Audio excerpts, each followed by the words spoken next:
Bueno, y ahora ven ustedes el plano general, la vamos a presentar de inmediato porque en este informativo vamos a entrevistar a la ministra del Trabajo. Estamos con esta cámara y tenemos tantas cámaras. Vamos con la 4, la 6, no, la 2, muy bien. Decía, vamos a entrevistar y en directo a la ministra del Trabajo y Previsión Social, Janet Jara Román. ¿Cómo está, ministra? Gusto saludarla. Un gusto, un agrado estar acá. Muchas gracias. Nació en Santiago, es abogada y es administradora de pública. Sí.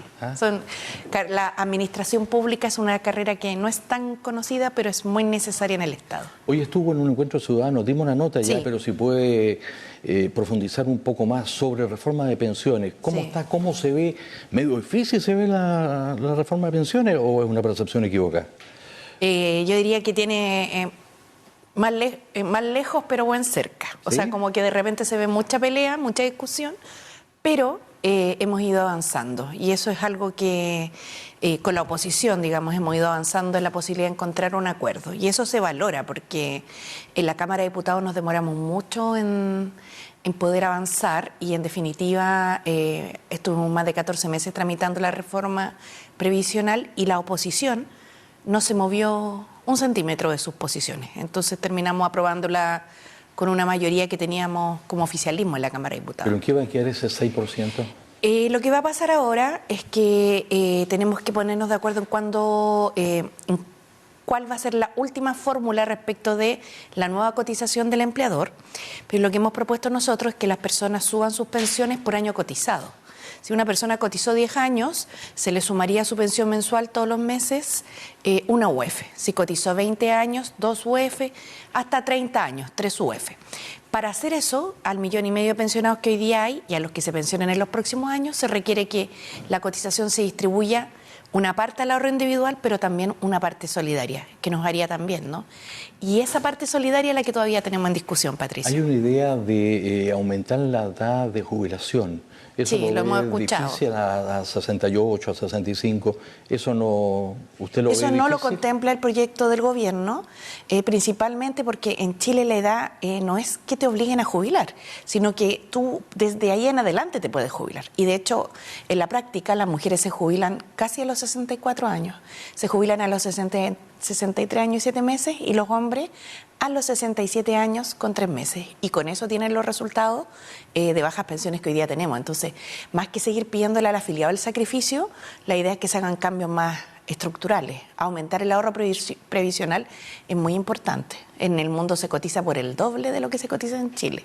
Llegó también para participar mañana en una sesión pro crecimiento y empleo. ¿En qué consiste eso, así en breves palabras? Sí, bueno, en particular el presidente nos instruyó a varios ministros, ¿cierto?, que hiciéramos un seguimiento de los proyectos que son más relevantes en cada región, ya sea desde el punto de vista de la cantidad de empleo que generan o de la infraestructura crítica a la que están relacionados. Y lo que venimos a hacer es apoyar para destrabar proyectos que quedan en alguna parte del trámite parados. Entonces, por ejemplo, aquí viene muy interesante, ¿cierto?, la repavimentación de la ruta al aeropuerto, ya la construcción del proyecto de nuevas viviendas que hay para Punta Arenas y la reparación, ampliación de la comisaría, ¿no?, que de la primera comisaría de Punta Arenas, que tiene hace tanto tiempo un déficit importante y que requiere mejorías para que los carabineros puedan desarrollar mejor su labor. Por mencionar algunos proyectos, pero vienen cerca de 29 proyectos en carpeta que mañana con los privados, con los que están ejecutando y llevando adelante esos proyectos, vamos a resolver para ver en qué parte podemos agilizar el tranco, porque es necesario, como decía, fortalecer el empleo y apoyar también el crecimiento productivo de la región. ¿Llegan otros ministros a participar? Sí, viene también el ministro de Economía, que encabeza esta tarea, Nicolás Grau.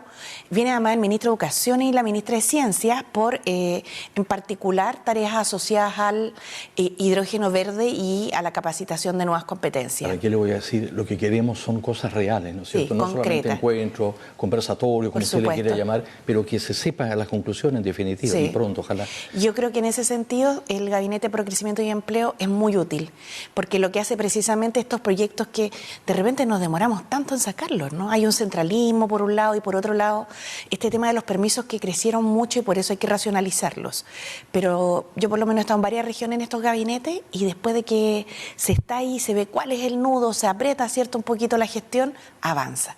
Y ese es el mandato que nos ha dado el presidente de la República. Hace unas semanas, el mes pasado, entró en vigencia la ley esta de 40 horas. ¿Cómo ha resultado? Se lo pregunto porque la Cámara de Comercio ha presentado incluso algunas reconsideraciones al tema. Dice que no está bien interpretado y que a ellos les ha traído mucho problema lo de las 40 horas.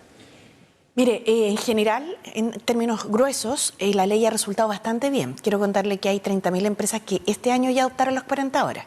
Lo digo porque el primer año se bajaba a 44. Sí, con la Cámara de Comercio de Santiago estamos desarrollando una labor caso a caso porque sabemos que hay empresas que les ha costado más adaptarse y las vamos a apoyar. Pero me preocupa un poco en la región porque tenemos varios reclamos presentados, cerca de 15. Y si uno lo mira estadísticamente a nivel nacional, es mucho proporcionalmente para la región de Magallanes. Entonces, hago un llamado también a que se cumpla la normativa, la ley y el dictamen de la Dirección del Trabajo, porque muchas empresas que al principio habían tenido una interpretación distinta han ido cambiando de posición. ¿En qué sector aquí en Magallanes fundamentalmente? No, hay de todos los rubros, ¿eh? Yo creo que es importante la Dirección del Trabajo que haga su acompañamiento, porque la primera etapa lo que se hace es acompañar a las empresas, pero luego de eso viene la fiscalización. Lo graficábamos de esta forma.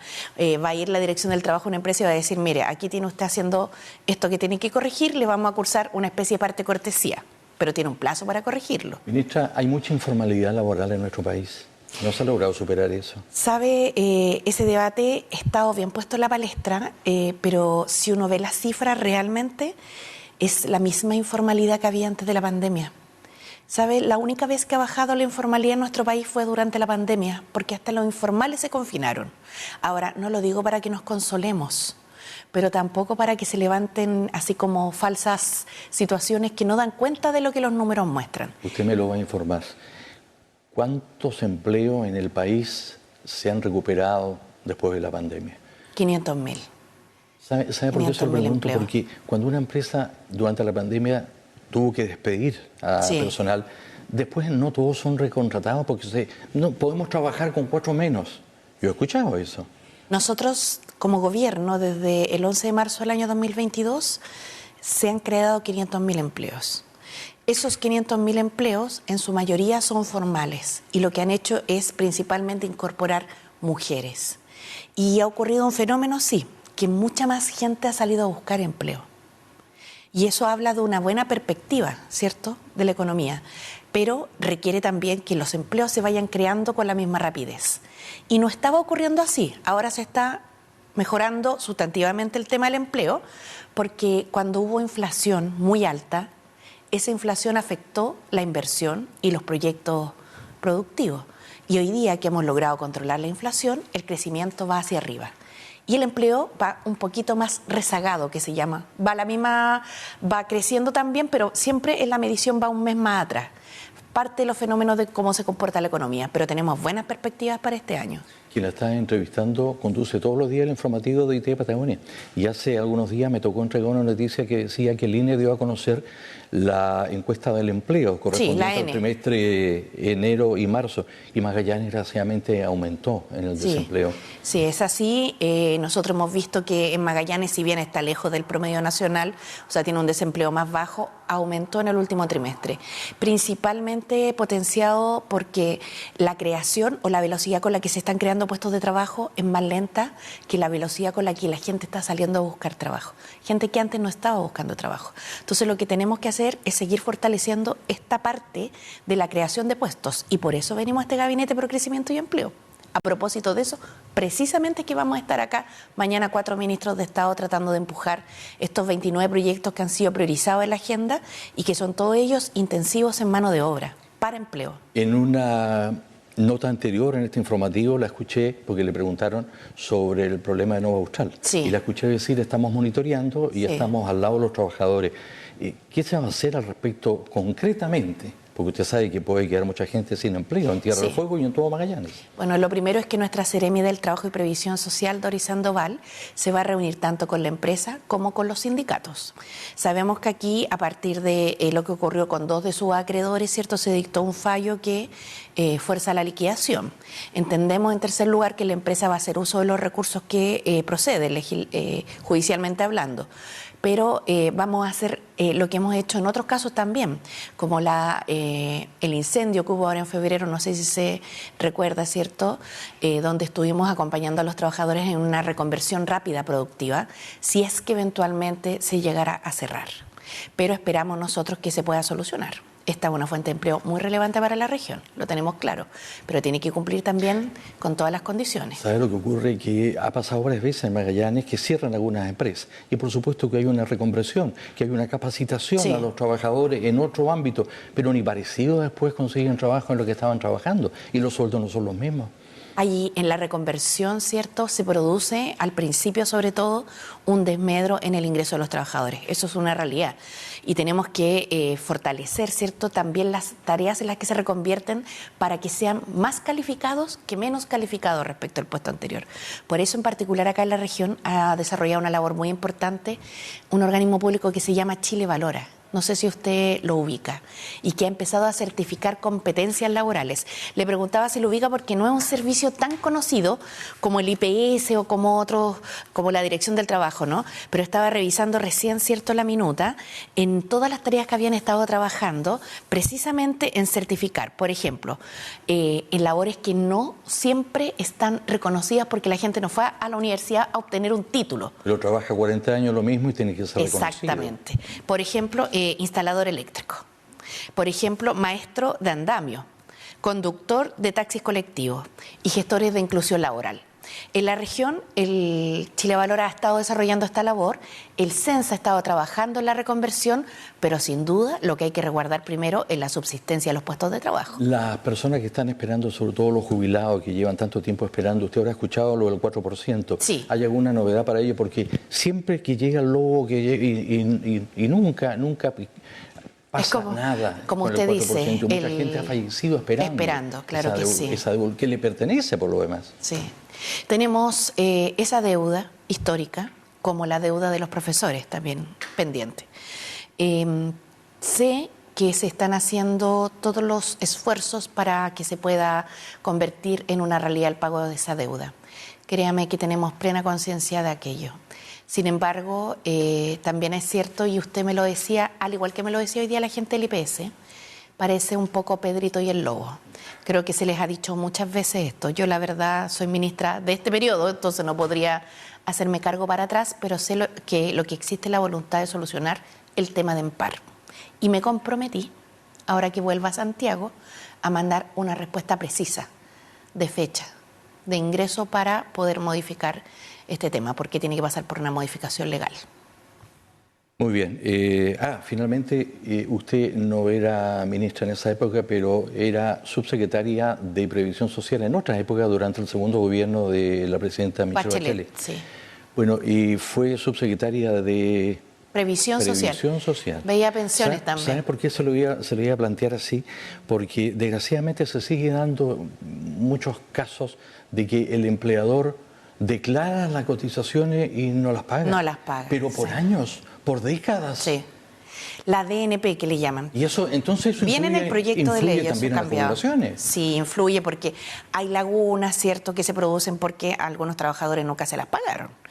Y hay dos cosas para comentarle. La primera de ellas es que estamos ahora en el Congreso tramitando un proyecto de ley para dar facilidades para ponerse al día a las pequeñas y medianas empresas, sobre todo en el periodo que estuvieron durante la pandemia, porque muchos empleadores, sin ninguna mala voluntad, no pudieron pagar las cotizaciones, las declararon y no se pudieron poner al día. Entonces se les van a dar cuotas, plazos, ¿cierto? Todo un régimen especial para que ese periodo se pueda poner al día. Pero ahora vienen cambios también en la reforma previsional, porque la reforma previsional, si bien contempla como principal objetivo aumentar las pensiones, también busca aumentar otras cosas, como la densidad de la cotización, que es cuánto yo ahorro. Y para eso se aumenta el ahorro previsional, se mejora la cobranza de las cotizaciones, Hoy día pasa que cada AFP tiene que cobrar por cada trabajador, hacer un juicio distinto. Todo eso se quiere centralizar y hacerlo más simple.